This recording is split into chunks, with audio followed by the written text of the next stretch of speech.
Hello everyone welcome to Odia tutor पिलामाने finally सप्तम श्रेणी पिलामानंकर हापिली एग्जामिनेशन 2025 निमंते विज्ञानर 100 to 100% रियल क्वेश्चन आसी पहुंची सारी पिलामाने तुम भिडियोटी को कंप्लीट वाच कर जाफल तुम मानकर एग्जाम पिलामाने 100 to 100% मार्क पिलामाने रही परिबो।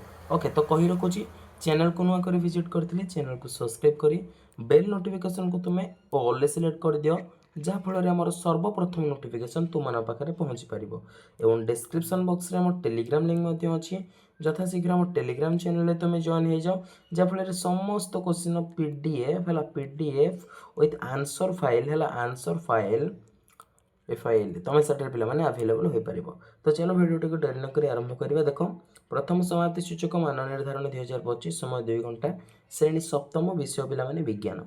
ओके देख परीक्षार्थी नाम रोल नंबर तारीख विद्यालय नाम ब्लॉक जिला परीक्षा निरीक्षक पे स्वाक्षर यहाँ परीक्षा निरीक्षक स्वाक्षर यहाँ तुम सिग्नेचर कर तुम कौन निरीक्षक ही ये सिग्नेचर करेंगे। एक नंबर देख संभाव्य उत्तर मध्य ठीक उत्तरटी को बाछि लेख करदेला केउटी धातु नुहे लुहा पारद रूपा ब्रोमीन कौन हम ना ब्रोमीन ही तुम मानकर कौन करेक्ट आंसर। ख नंबर देख मैंगानीज प्रतीकर नाम कौन अटे M G M N M O M R सठिक उत्तर कौन हम ना हम कौन ना एम एन पे तुम करेक्ट आंसर। ग नंबर देख तुम बद हजम हेले डैश द्वारा प्रशमित होता है कहे ना भिनेगार लुण पानी खाइबा सोडा दही पे तुम हो खाइबा सोडा हे हाँ खाइबा सोडा नुह पे एठार लुण पानी हो तुम कौन करेक्ट आंसर। परवर्ती प्रश्न घ नंबर देख घ नंबर देला एठार कौन ना घ नंबर देला क्यों जातिर मेढा ठार उन्नत पशु मिले लोही मारवारी कौन अच्छी बाखालवाल नाली पे सठिक उत्तर हो ऑप्शन नंबर बी मारवारी पे करेक्ट आंसर। ओ नंबर देख छतु और फिंपी इत्यादि डैश उदाहरण बीजाणु कबक शैवाल लाइकेन सठिक उत्तर हो कौन रे ना ऑप्शन नंबर बी कबक हो तुम करेक्ट आंसर।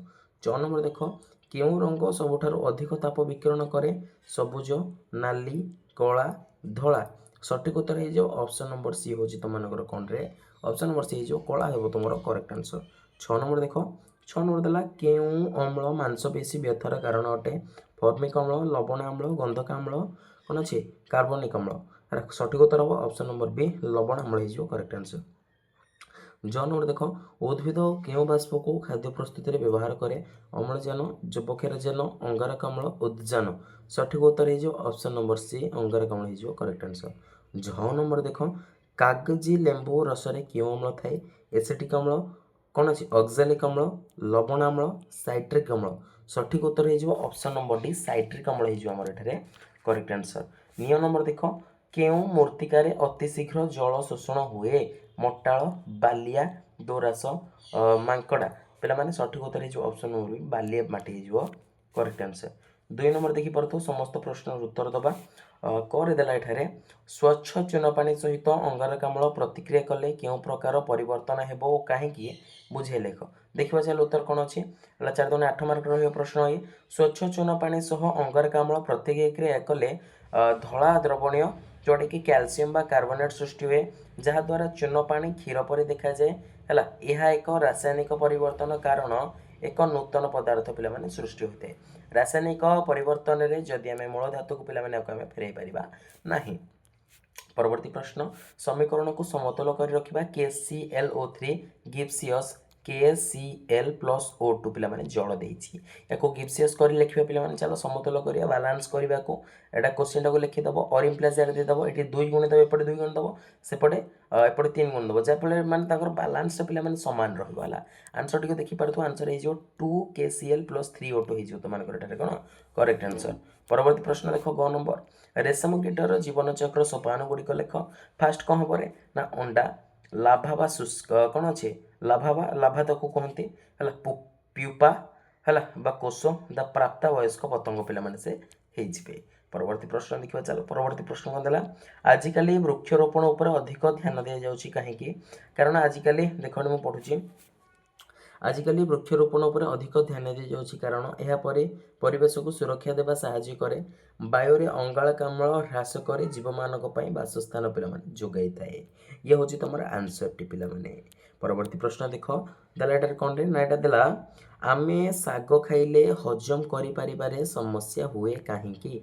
आंसर होछि आमे आम शरीर रे सागरे थिबा सेल्युलोज को हजम करिया पई आवश्यक एंजाइम नाही तेणु साग हजम करिबारे समस्या उपजित है पिला माने। एटा तमे लिखि पारिबो जोटा कि लिखिले तमे जेतिक मार थियो पिला माने 4 থেকে 12 मार्क पिला माने तमे सिक्योर करि पारिबो। ओके परवर्ती प्रश्न देखो खरे देला तुम सांग को ज्वर हेले तुम थर्मोमीटर द्वारा किपरि मापिबो। देखो उत्तर होछि तुम सांग को ज्वर हेले तार शरीर तापमात्रा मापिया पई तुम प्रथमे थर्मोमीटर व्यवहार करिवो। थर्मोमीटर को भल भाव में गरम पानी सफा करवा पारद स्तर 35 डिग्री तल को कमेवा पर थर्मोमीटर सांगर जीवरे किंबा काखरे रखिबा प्राय 1 ରୁ 2 मिनिट जहाँफल तार शरीर तापमात्रा मेटर जापर। यहाँ तुम पे 3 मार्क प्रश्न को लिखिपर। परवर्ती प्रश्न देख हाथीर उपयोजना गुड़िक बुझे लख। हाथीर उपयोजना हूँ परिवेश सह खाप खाई चलिया एक प्रकार शरीर गठन प्रक्रिया। से प्रक्रिया हाथी माने शुंड को विभिन्न कार्य व्यवहार करते खाद्य खाइबा पानी पीवा गचर पत्र छिंडाइबा एसब विभिन्न कार्य से व्यवहार करते। परवर्ती प्रश्न देख देछि भौतिक परिवर्तन और रसायन परिवर्तन मध्य पिला माने डिफरेंस बाहर करबा। भौतिक परिवर्तन में लिखा कौन ना भौतिक परिवर्तन रे कौनसी नूतन पदार्थ सृष्टि हुए नहीं केवल पदार्थर आकार किंबा अवस्था परिवर्तन है। उदाहरण होछि बरफ तरल पानी हेबा। रासायनिक परिवर्तन देख रासायनिक परिवर्तन एक नूतन पदार्थ सृष्टि हुए जार मूल पदार्थ ठारू संपूर्ण भिन्न। उदाहरण होछि कागज पोड़ी पाउंस हवा कारण कागजटा आमे जदि से भौतिक होता आमे फेरी पाई किंतु रासायनिक तार नियम होछि से मूल अवस्था को केतले फेरी पारिबो नहीं। अंगार जेमती अंगार कहूँ कोयला कोयला को आम जाली देले से पाउंस हो गला से पाउंस को आम कोयला करि परिबा कि ना बिल्कुल संभव नुह। किंतु गोटे जल को ये जल गोटे मुझे लिखि दूसरी ये चित्र कर दूसरी जल को आम कौन करवा तो ये आइस करवा है आइस में लिखि दूसरी आइस करवा है आइसटा को जब आम खरार थोदबा है तार मध्यम से पुणी जल हो कि नहीं हाँ होटा हूँ भौतिक परिवर्तन से कोयलू पाउंस हवा सी हूँ रसायन परिवर्तन। देख 4 नंबर परवर्ती निम्नलिखित प्रश्न गुड़िक लाटिन वार्ड लिखा सोडियम सोडियम हूँ Na पोटासियम है के हम लुहा फेरम रु आसी माने एफ हम तंबा कपर रु आसी माने Cu हम पिला माने 4 2 8 मार्क प्रश्न ये। परवर्ती प्रश्न देख मौलिक यौगिक और मिश्रण कौन प्रत्येक दुईटी लेखाएं उदाहरण दियो। मौलिक यौगिक और मिश्रण कौन मौलिक होउछि एक शुद्ध पदार्थ जहाँ एक परमाणु को नहीं गठित यह रासायनिक प्रतिक्रिया द्वारा सरल पदार्थ निमंते करना नहीं। उदाहरण अम्लजान और लुहा पिला माने लिखिपर एटा पिला माने लिखिपर। परवर्ती प्रश्न देख तुम शरीर परिपाक विषय वर्णना कर जोटा कि लिखले तुम 6 मार्क पिला माने आराम से 6 मार्क जहाँ लिखी बास खाली से थोईदब है 6 मार्क पाई आराम से 6 मार्क। ओके तो यहाँ थिला तुम लास्ट प्रश्न है लास्ट रहा अभिभावक स्वाक्षर प्रधान शिक्षक स्वाक्षर परीक्षा निरीक्षक स्वाक्षर। तो ये थिला तुम मानकर सप्तम श्रेणी हापिली एग्जामिनेशन 2025 रो साइंस रो पिला माने है साइंस रो पिला माने 120% क्वेश्चन जोटी तुम एग्जाम में आसियो पिला माने।